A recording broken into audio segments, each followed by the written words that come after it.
My name is Miss Molly, and right here is our therapy dog named Stormie.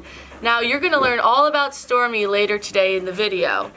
Joanne Krug is going to read us a story and also talk about Stormie. And here today, we are presenting the Summertime Story Series presented by PPL. And I hope you enjoy the story. Bye, Stormie! Hi, my name is Joanne, and this is my buddy, Stormie.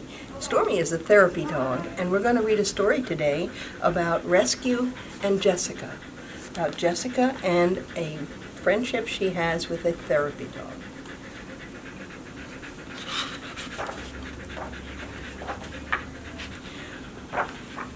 On a special farm in the countryside, a pup named Rescue was in training.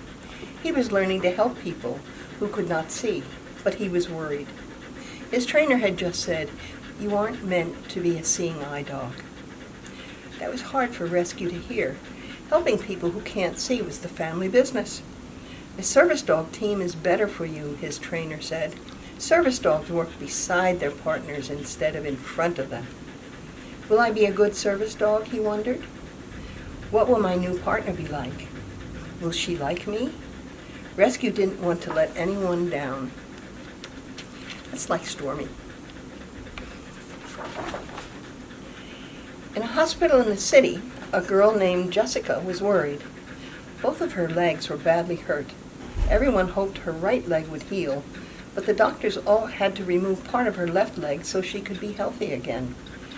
"You're an amputee now, Jessica," the doctor explained. "You have to wear a prosthetic leg or use a wheelchair for the rest of your life." That was hard to hear. She had only ever walked on her own two legs. How will I do things on my own, she wondered. When will I be able to walk again? What will my life be like? Her whole family was worried about her, and she didn't want to let anyone down.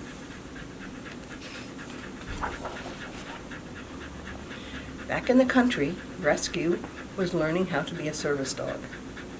When he wore his blue cape, that meant he was in training. He had to stay by his partner's side. He even learned how to open doors. "Rescue, you're a natural," said his trainer.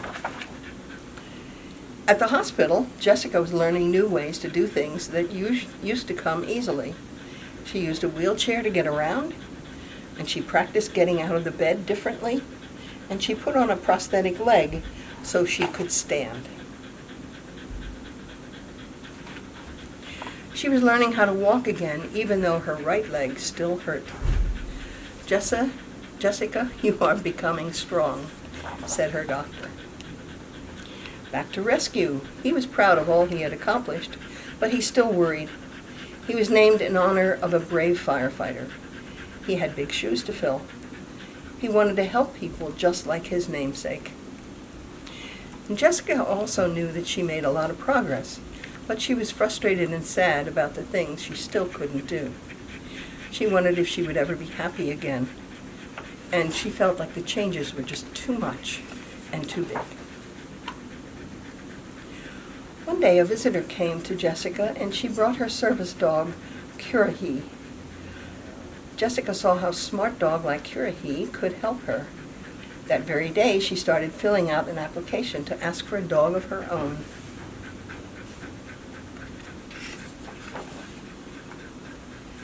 After a while, Jessica got some very exciting news. Rescue got some exciting news too. He also got a new red cape.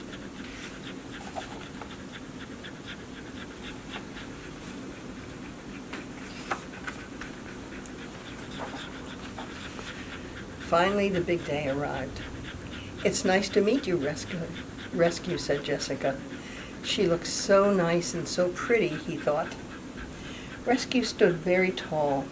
He hoped he didn't notice that his legs were trembling, but his wagging tail gave him away. And Jessica smiled a big smile and laughed a big laugh for the first time in a very long time. Jessica and Rescue stayed in the country for a few weeks, and Rescue showed her all the things that he could. She says, "You're amazing. "You think I'm amazing.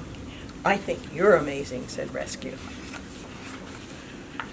Back in the city, Rescue and Jessica got used to working together. Rescue brought her the things she needed. He opened the things that were hard for her to reach. And he barked if Jessica needed someone. If she tripped, he would hold steady so she could get back up. Rescue and Jessica were always together, but when she didn't need his help, Rescue really liked to sleep. Doing rescue work is hard.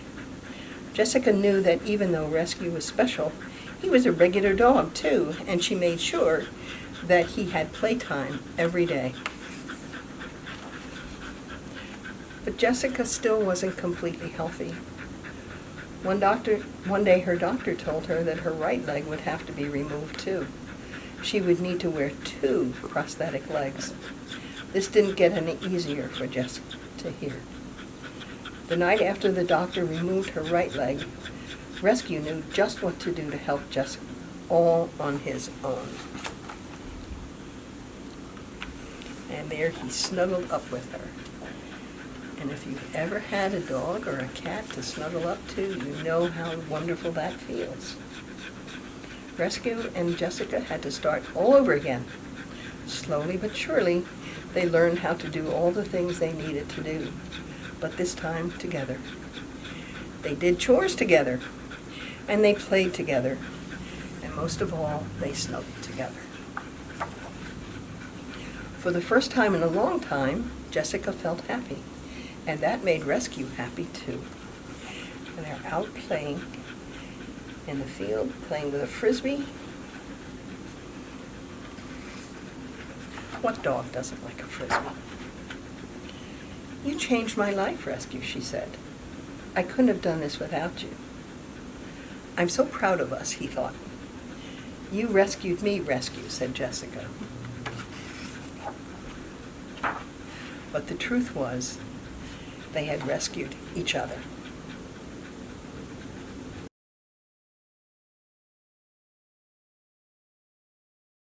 This is Stormie. Stormie is not a service dog like Jessica's dog, Rescue, but she's a therapy dog, and she has an important role to play too. She loves to do her work, and let me tell you a little bit about how I met Stormie. Stormie was living in a home with another dog who was a bully. And one day, that bully dog came over and attacked her, and she was hurt pretty badly. Her owner wisely decided that Stormie needed to find a new home. And so I was that home that Stormie found, and we found each other. That was 7 years ago, and she was already 8 years ago. She was already 7 years old. Stormie's going to be 15 next month, which is pretty old for a dog, especially a larger dog like she is. But she came into my household, and she now lives with 4 cats. And I think they love her more than she loves them, but she tolerates them. They rub against her and love up on her, and one of them even likes to clean out her ears with his rough tongue. She's not real happy about that, and so she goes, "Urgh," but she doesn't ever snap at them. She just tolerates it and tells them to go away, which mostly they ignore. She also likes to do jobs, and one of her jobs is to feed everybody in the morning. So we have a barn on my property, and we go down, and in the barn are a horse named Emmett, big guy, and 2 miniature donkeys named Bucky and Bo. And it's Stormie's job to help me to feed them every morning and every evening. This is a routine. After we do the barn work, we then go and feed the wild birds. And in the summertime, we go to the pond and feed the fish in the pond. And then we go out and get the newspaper, and we come inside, and now it's time to feed the inside critters. So she waits patiently for her food, because the cats get fed first, and then she gets fed. Sometimes the cats come over and try to take some food out of her dish. She's not happy about that, but she tolerates it because she's really a gentle soul. In the last 3 or 4 years, Stormie's other talents emerged, and that is that she became a good candidate to be a therapy dog. She likes people, she's gentle, she has the characteristics of a good therapy dog, and we started training her, and she got tested. She needed to pass certain tests of can she accept things like wheelchairs and walkers and IV poles and hospitals and elevators and linoleum floors to walk through, and how does she behave with somebody who's bedbound. So we started visiting with people in the hospital who are sick. We went to nursing homes as well. I also took her to a place where people are cared for in their last moments of their life in hospice, and she really found a place for herself. That was her niche, and she was just excellent. She didn't show any fear of any of the equipment, special equipment, and she was always eager with a tail wag and the ears up, ready to meet anybody who just needed to see a friendly furry face. Okay. She also is a member of a team that works with first responders. And when first responders are having a hard time with the work that they do, which is very intense, we use the dogs in our programs to connect with them and to give them some comfort and help them to heal from the trauma that they've experienced. So that's the work that she does, and because of the virus, we haven't been able to do those things since February, and she really misses it.